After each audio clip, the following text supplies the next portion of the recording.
Look, y'all, I'm gonna keep it very, very real. For a while, I haven't cared about Marvel content in a long time, but man, was I glad Guardians of the Galaxy Volume 3 delivers, bro. Bro, talk about an emotional roller coaster. This movie had everything. Everything that I've ever loved about Marvel in the first three phases is all in this movie. I've actually really enjoyed the first two, and I was hoping the third one does such a good job so that way it can be what we can call the masterpiece trilogy. And you know what, y'all? I can say it. There's only a few negatives. I just got to get out the way first. When it comes to the jokes are actually good in this movie, but there are going to be some that kind of just feels like, okay, I think they were pushing a little too hard on that one, or it just didn't land on some of the scenes, right? And yeah, there's going to be some cheesy and cringy dialogue in the movie. When it comes to characters like Adam Warlock, though, yeah, I'm not going to lie. It kind of just seemed like he was a background character, to be honest, at this point. First scene kills it, right? And then it's like he's forgotten about, and then he becomes useful towards the end later. But other than that, man, that's just my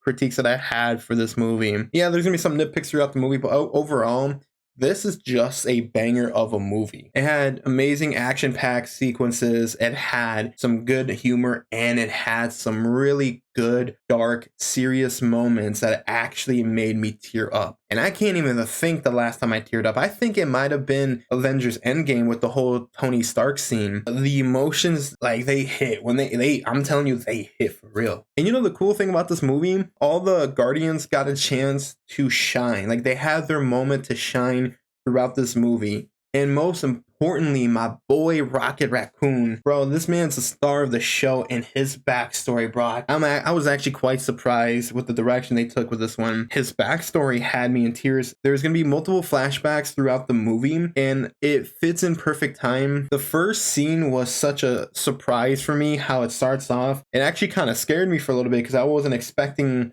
it to jump into action so quick. And look, y'all, I don't want to get into spoilers because I actually do really recommend this movie. And this is coming from a guy that hasn't been a fan of Marvel for a long time. The fact that I'm this excited, about it should tell you something. As a matter of fact, I actually want to go see that movie again. That's the crazy thing. The antagonist of this movie is actually pretty good, and I can't think of the last time I actually really enjoyed a Marvel villain. High Evolutionary was a really enjoyable villain to where he does these things that you're like, yo, this man's a sick human being, and this is how I imagine a person that tries to play God would look like. Performance from these actors, I think, was handled so well. There's a scene where something happens to one of the characters and you think that it's game over. And I gotta say, Chris Pratt's performance just got me watered eyes and all that stuff. I can go on forever about everything I enjoyed this movie. I actually think the ending not only was